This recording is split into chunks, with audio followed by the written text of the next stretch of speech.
الحمد للہ رب العالمین والعاقبۃ للمتقین والصلاۃ والسلام علی حبیبہ محمد وعلی آلہ واصحابہ اجمعین، اما بعد، اعوذ باللہ من الشیطان الرجیم، بسم اللہ الرحمن الرحیم، ان اللہ وملائکتہ یصلون علی النبی یا ایہا الذین آمنوا صلوا علیہ وسلموا تسلیما، الصلاۃ والسلام علیک یا صاحب التاج والمعراج وعلی آلک وصحابک یا صاحب الحوض والکوثر، الصلاۃ والسلام علیک یا سیدی یا نور اللہ وعلی آلک وصحابک یا محمد رسول اللہ۔ اللہ تعالیٰ کی حمد و ثنا اور اللہ کے پیارے محبوب محمد رسول اللہ صلی اللہ علیہ وسلم کی ذات اقدس پر درود و سلام کا نذرانہ پیش کرنے کے بعد، ناظرین سامعین، السلام علیکم ورحمۃ اللہ وبرکاتہ۔ حاجی ریاض احمد صدیقی نقشبندی پروگرام حیات سرور کائنات لے کر آپ کی خدمت میں حاضر ہے۔ اس پروگرام میں نبی پاک کی حیات طیبہ میں سے کسی ایک خوشنما گوشے پر بات چیت ہوتی ہے اور اللہ کے فضل سے تعدم حیات ہوتی رہے گی، اور اسی سلسلہ کو جاری رکھتے آج کل ہم نے جو ایک مضمون شروع کیا ہوا ہے وہ ہے جنگ بدر کا۔ وہ پچھلا حصہ میں ہم نے تفصیل سے جنگ بدر جو ہے نا مکمل کر لی ہے اللہ کے فضل سے، اللہ کی عنایت سے۔ اب جو ہے نا میں نے پچھلا حصہ میں یہ والی گفتگو کی ہے کہ آپ کے اور میرے پیارے محبوب محمد رسول اللہ صلی اللہ علیہ وسلم جو ہے نا صحیح سلامت فاتح اسلام ہو کر مدینہ منورہ پہنچ گئے ہیں اپنے صحاب کے ساتھ۔ وہاں تک میں نے بات مکمل کی تھی، اب مزید تھوڑی سی اور حصہ رہ گیا ہے۔ یقیناً ناظرین آپ جاننا جو چاہیں گے نا کہ مدینہ میں جو قیدی جو مشرکین مکہ قیدی ہوئے تھے ان کا کیا بنا، اور جو بچ گئے تھے جو مکہ دوڑ گئے تھے ان کا کیا بنا۔ اگلی فضا بھی تو آپ تک پہنچنی چاہیے، تبھی میرا یہ مضمون مکمل ہوگا نا۔ سبحان اللہ۔ کیونکہ جب تک آپ کو مدینہ میں جو قیدی ہوئے ہیں اسلام کی جو نصرت ہوئی ہے اس کے جو آگے تاثرات آپ تک پہنچے تو پھر ہی پتہ چلے گا نا کہ فتح اللہ پاک نے فتح دی آقا دو جہاں محمد رسول اللہ کو، اس کا پھر ریکٹ کیا ہوا، کس طرح وہ دین نافذ ہوا آگے، ہے نا جی۔ وہ والی بات میں آپ کے سامنے اب کرنے کی صحیح کرتا ہوں کہ کس طرح قریش شکست ہو جانے کے بعد جو آئے تھے اپنا سامان چھڑانے کے لیے، لیکن وہ اللہ کی مدد ان تک نہ پہنچی، وہ یقیناً قبضے میں آ گئے۔ صحابہ رسول کی فوج نے ان کو تباہ و برباد کر دیا، 1000 فرشتہ اللہ پاک نے بھیجا تو ان کو کسی کی گردن سب کو تباہ و برباد کر دیا۔ ان آپ کو تھوڑا سا اس کا ویو دے دیتا ہوں کہ یہ والا پن جو ہے نا میں نے نکالا ہے ابن اسحاق سے، پیج نمبر ہے 451 سیرت رسول پاک، کیونکہ موسٹلی یہ پہلی کتاب ہے، اسی میں سے حوالہ جات لیے جاتے ہیں، کیونکہ جس میں میں نے تعین کیا نا گفتگو اس میں یہ والا ایگزیکٹلی ڈیٹیل نہیں تھی کہ کتنے لوگ شہید ہوئے۔ اس میں لکھا ہے ان میں سے 313، اس میں لکھا ہوتا 305، 3 وہاں رہ گئے تھے، بہرحال 313 کا فگر جو ہے نا ہم نے بھی سنا ہوا ہے۔ یقیناً 313 تھے یا 5 تھے نا، ہے نا جی۔ 313 صحابہ کرام کے نام، ان کے نام بھی لکھے ہوئے ہیں ان میں ابن صحاف میں پیج نمبر 450 پر، لیکن نام والا میں نے نہیں نکالا۔ اس کے بارے میں مفصل معلومات سیرت کی کتابوں میں ملتی ہے۔ غزوہ بدر میں 14 صحابہ نے جام شہادت نوش فرمایا۔ ہو گئی نا ڈیٹیل، ہو گئی نا ڈیٹیل آپ کے سامنے۔ یقیناً ہو سکتا ہے آپ کے لیے یہ نئی انفارمیشن ہو، پر آپ کو ڈیٹیل مل گئی نا۔ نبی پاک کا جو غزوہ ہوا ہے جنگ بدر اس میں 14 صحابہ نے جام نوش فرمایا، جن کا تعلق 6 مہاجرین تھے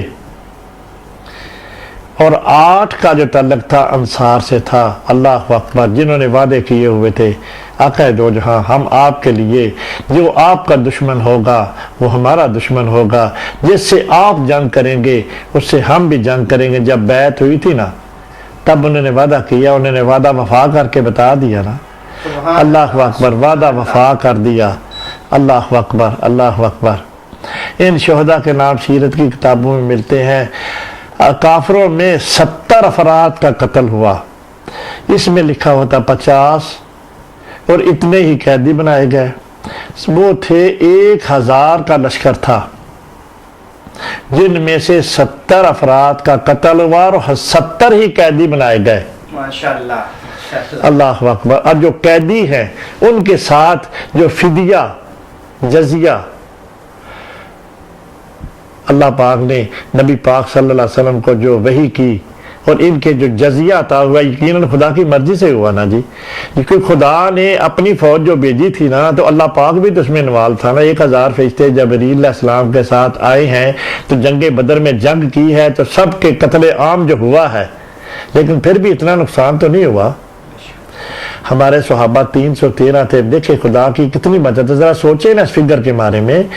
اور جو 6 جو تھے نا وہ مہاجرین تھے، ان میں تو ایک جو آپ نکال ہی دینا کہ جناب زید بن حارثہ تو پانی پینے کے لیے اس کنویں پہ گئے تو تیر لگا کافروں کا، تو وہیں انہیں تو جنگ میں حصہ لینے کا وقت ہی نہیں ملا۔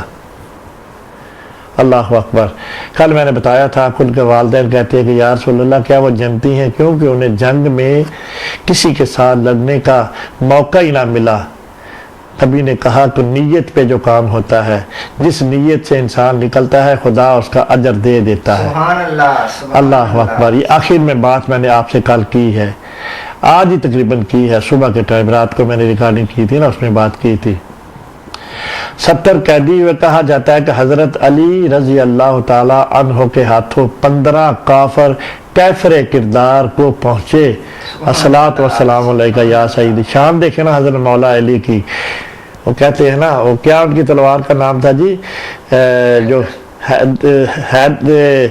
کیا تلوار کا نام کیا تھا ان کو نبی پاک نے جو ان کو دیا ہوا تھا نا، ان کی تلوار جو تھی، یقیناً ان کا کوئی نام تھا میرے ذہن میں بھی نہیں آ رہا، لیکن حضرت امیر حمزہ رضی اللہ تعالیٰ دوسرے صحابہ ان کے ہاتھوں قتل، جن کے تفصیل کتب میں ملتی ہے۔ اب میں ایک اور آپ کے سامنے پیش کرنا چاہتا ہوں، دیکھیں میرے ذہن میں وہ آ نہیں رہی۔ جناب حضرت مولا علی کو جو شمشیر تھی نا ان کی، وہ ان کو نبی پاک نے ایک انتخاب کیا تھا، چلے بہرحال آ جائے گی، کوئی بات نہیں، اللہ کے فضل۔ اب جو میں نا وہ جو واقعہ ہے وہ والا ڈیٹیل یہ بتانے لگا ہوں، یہ پچھلا حصہ میں نے بخاری شریف کے متن سے آپ کے سامنے پیش کیا ہے، اور یہ والا بھی ہم آپ کو گوش گزار کر دیں۔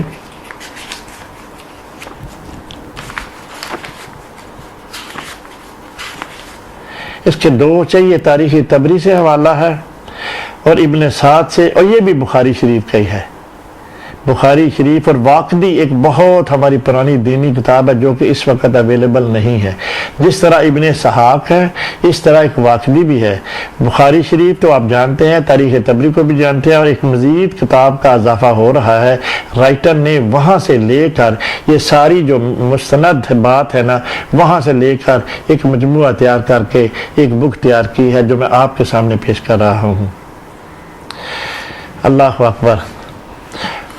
قریش کی فوج نے ٹولوں میں واپس مکہ کی راہ لی۔ جب ختم ہو گئی جنگ، قیدی بن گئے، میں نے بتا دیا 70 قیدی ان کے، اور 70 زخمی ہو گئے۔ زخمیوں کو تو وہیں چھوڑ کے نا جو بچ نکلے نا، وہ والے اب مکہ کی طرف واپسی کا سفر اختیار کرنے لگے ہیں۔ وہ میں آپ کے ساتھ لمحہ پیش کرنے کی جسارت کر رہا ہوں۔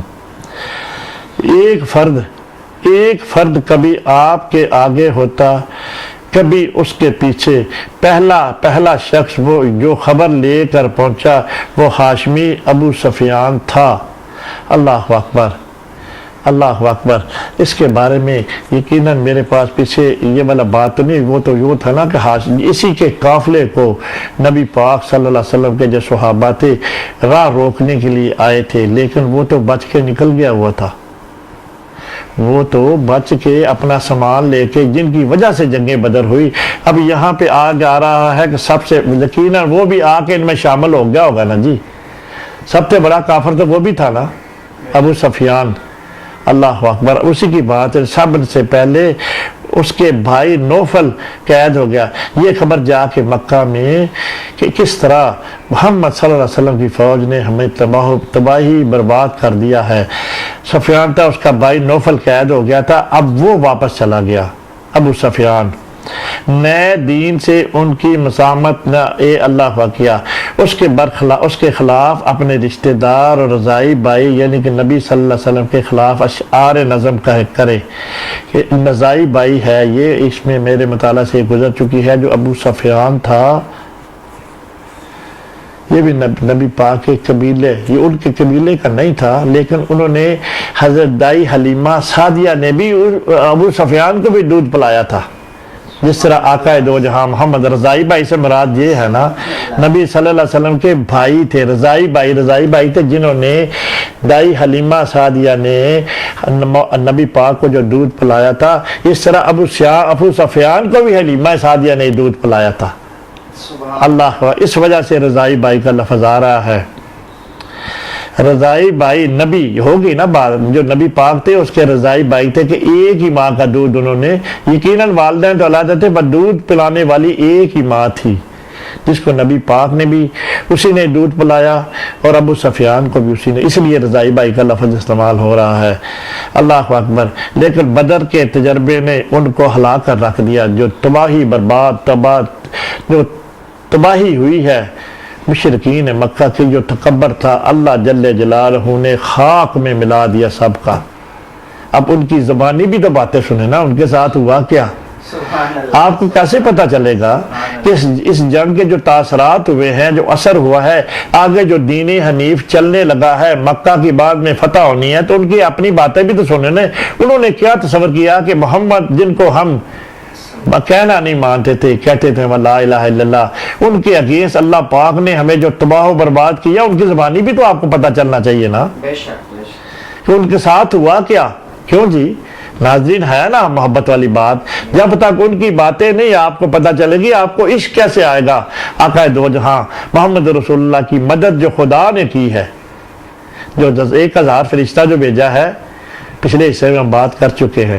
اب ان کی زبانی نئی باتیں، ہمارا وش یہ ہے کہ ہر لمحہ جو بھی میری زبان سے اللہ پاک میری مدد کرے، گفتگو نکلے، ہر لمحہ نئی بات ہو. پچھلی بات جو ایک دفعہ ہو گئی ہے اس کو بار بار، کلمے کا تو ہم بار بار اس لیے کر گئے، کلمہ عضو ہے. لا الہ الا اللہ تو بنیاد ہے نا اس دین کی، کیونکہ وہ مجھے کرنا پڑتا ہے، کیونکہ اسی کے عوض ہی سارا کچھ ہے نا. لڑائی بھی اس کی عوض ہے اور صلح بھی اس کی عوض. صلح تو جو لوگ دین حنیف میں آ گئے، لا الہ الا اللہ پڑھ لیا، وہ امر ہو گئے. کیوں جی؟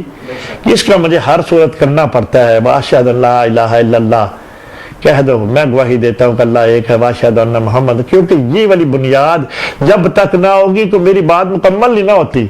میں معذرت چاہتا ہوں کیونکہ مجھے حوالے کے طور پر یہ بات آپ کو دینی پڑے گی، اس کا میں ضرور دوں گا، کیونکہ سارا کچھ یہی ہے نا بات. جو اللہ کی وحدانیت کے اندر آ گئے، اللہ کا کوئی شریک نہیں بنایا، تو کلمے کی وجہ سے وہ انہوں نے ایسے کیا نا. ادروائز تو کوئی حجت نہیں. کیا ہے حجت اور ناظرین ان کے پاس؟ یہی ہے نا، جو کلمہ پڑھ لیتے تھے، بت پرستی چھوڑ دیتے تھے، دین حنیف میں داخل ہو جاتے تھے. یہ نہ ہوتا تو کیا ہوتا؟ بتائیں آپ کیا ہوتا پھر؟ اللہ جل جلالہ نے اپنی وحدانیت کا اقرار کرا کے بت پرستی چھڑا کے یہ شخص نے جو پڑھ لیا اس پہ پابندی عائد ہو گئی. اب تم نے بت پرستی چھوڑ دی ہے. کیوں جی؟ یہ ہے نا، یہ کوئی نہ کوئی کام کرنے کے لیے یہ والی بات تو ہے نا. ہر نبی کا اپنا کلمہ جو چلتا رہا ہے، اس طرح آقا دو جہاں کا بھی کلمہ چلا، لا الہ الا اللہ. اس طرح لا الہ الا اللہ، عیسیٰ روح اللہ، موسیٰ کلیم اللہ، ابراہیم خلیل اللہ. اللہ اکبر. ہر ایک دعوتیں تو ساری دیتے ہیں، طریقہ کار یہی رہا ہے جو پہلے انبیاء کا تھا. اللہ اکبر. لیکن اللہ اکبر، اللہ اکبر. اللہ اکبر.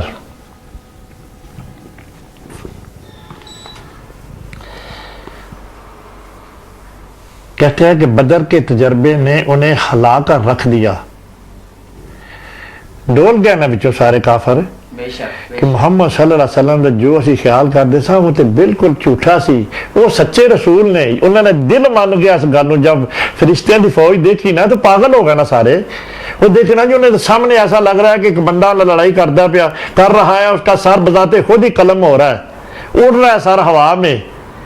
یہ والے موجزے انہوں نے دیکھے نا جنگ میں. جب فرشتوں نے جنگ کی ہے تو مشرکین کے جس طرح حال ہوا ہے, کسی کا ہاتھ کٹ گیا, کسی کا سر کٹ گیا. 1000 کا فوج توڑی تھی, جتنی اس کی تھی اللہ پاک نے بھی اتنی بھیج دی نے. 1000 فرشتہ ان کے مقابلے میں بھیج دیا. سبحان اللہ سبحان اللہ. کیونکہ وہ جو تقویت تھی اپنے پیارے محبوب نے, جنہوں نے اللہ کی گواہی دی تھی. اللہ پاک چاہتا ہے کہ ان کو دلوں کو تقویت, یہ گھبرائے نا, میں جو اوپر بیٹھا ہوں, بے شک میں جو آپ کی مدد کے لیے بیٹھا. یہ والی بات ہمارے ذہن میں پہلے نہیں آئی. وہ 1000 تھے تو رب نے فرشتے بھی 1000 ہی بھیجے. ماشاءاللہ. اللہ اکبر. کہ ایک فرشتہ چاہتے تو 1 سیکنڈ میں سارا کچھ ختم ہو سکتا تھا نا, پر اللہ پاک نے کہا لڑائی کر کے مارنا ہے, ایسے نہیں مارنا. اللہ اکبر. ایک مجھے اور ذہن میں بات آ رہی ہے, جب انہوں نے دیکھا نا یلیل کی وادی میں, پہلے بات کر چکا ہوں نا قاری صاحب, آپ نے سنی ہوئی ہے. یلیل کی وادی میں جب اترے نا, خیمے لگانے شروع کر دیے, تو نبی پاک نے جب زرق برق فوج دیکھی نا کافروں کی, تو نبی پاک نے ہائے ہائے دیکھ کر دل پہ, ذہن پہ, باڈی پہ افیکٹ ہوا ہوگا نا, ہوتا ہے نا سائیکالوجی افیکٹ ہوا. پر دیکھتے ہیں کہ دیکھیں وہ والا وقت اب آن پہنچا ہے. پھر رب کے ہاتھ دعا کے لیے ہاتھ اٹھا دے, یا اللہ آپ کی وہ نصرت جو آپ نے میرے ساتھ وعدہ کیا, یا اللہ وہ آ جائے. ہائے ہائے. اللہ پاک نے وہ والے جو تھی نا, اسی وقت ہی اللہ جبریل علیہ السلام کو دیکھتے, ابو بکر وہ مدد جو جس کی تم کو خواہش تھی, اللہ کی مدد ابو بکر آ گئی ہے. ابو بکر کو ریفرنس کا پچھلی حصے میں بات کر چکا ہوں. جب یہ بات ہو گئی تو نبی پاک صلی اللہ علیہ وسلم جب فرشتوں کو دیکھا ہے نا جی, تو نبی پاک کا جو حال ان فرشتوں نے کیا ہے اس فوج کا, اللہ اکبر. پھر وہ فوج ہی جانتی ہے نا کیا حال ہوا ان کے ساتھ. سبحان اللہ اکبر. ان کا خیال تھا کہ کعبے میں حاضر ہوں. اللہ اتفاق ایسا ہوا جب وہ ابو سفیان گیا ہے نا کعبے میں حاضر ہو, تو اس کا چچا ابو لہب ایک بڑے خیمے میں بیٹھا. جب لوگ مکہ سے سفر کر کے جنگ کے بعد مکے والے مشرکین پہنچے ہیں کہاں پہ, مکہ مکرمہ, تو ابو لہب کے بارے میں بات آ رہی ہے. وہ ایک خیمے میں بیٹھا ہوا تھا جو زمزم کا خیمہ کہلاتا تھا. حرم شریف کے پاس ہی کو خیمہ لگا کے وہ ابو لہب جو کہ بدترین دشمن تھا, یقیناً یہ اس جنگ میں شامل نہیں تھا, یہ نہیں گیا. حضرت عباس گئے ہیں. حضرت عباس کا آگے جو اسلام لانے والی بات ہے وہ بھی میں نے آپ کے سامنے پیش کرنی ہے. بہت سی جذباتی اور حسن والی باتیں آنی ہے آگے, اور محبت اور عشق سے سنیں. اللہ کے فضل سے آپ کو ایمان کو تازگی بھی ملے گی اور روح بھی تازہ ہوگی. بھتیجے کو دیکھ کر ابو لہب نے پکارا اور اس کے پاس آئے اور بیٹھے اور بتائے کہ کیا ہوا. اللہ اکبر. ابو سفیان جو تھا, یقیناً بھتیجے سے بات ہے, ابو سفیان کا یقیناً ابو لہب جو بھتیجا کہہ رہے ہیں کوئی نہ کوئی تو رشتہ داری تھی نا. جب بھتیجا کہہ رہے ہیں بھتیجے مجھے, اور بیٹھے اور بتائے کیا ہوا, وہ جنگ پہ تم لوگ جو گئے ہوئے تھے کیا ہوا. سبحان اللہ. الصلاۃ والسلام علیکہ. اب اسی کافر کی زبان سے جب بات سنیں گے تو بہت سند ہے نا. بے شک بے شک. کیوں جی, بے شک. جب ایک کافر سٹیٹمنٹ دینے لگا ہے جنگ کے بارے میں, ابو سفیان یقیناً یہ بعد میں شامل ہے, سامان تو پہنچایا تھا نا مکہ میں, لیکن یہ بعد میں ان کافروں کے ساتھ ابو جہل اینڈ کمپنی کے ساتھ مل گیا نا آگے, کیونکہ یہ بھی تو کافر تھے نا اس وقت. اللہ اکبر. ابو سفیان نے کہا, آگی نا بات, یقیناً ان کی قریب داری ہوگی لیکن فیملی نہیں ہے ان کی. حضرت عبد المطلب کی طرف سے کوئی نہ کوئی قریب داری تو ہوگی نا, کیوں جی ان کی 12 بیٹے ہیں، 12 بیٹوں میں اس کا نام نہیں ہے سفیان کا، لیکن حضرت عبد المطلب کی جو اپنی فیملی تھی ان کے ذریعے سے ان کی یقیناً کوئی رشتہ داری ہوگی، ہے نا جی، جو چاچا جو کہہ رہے ہیں۔ جو کچھ ہوا آگے ابو سفیان جواب دیتا ہے، آپ کے میرے پیارے میں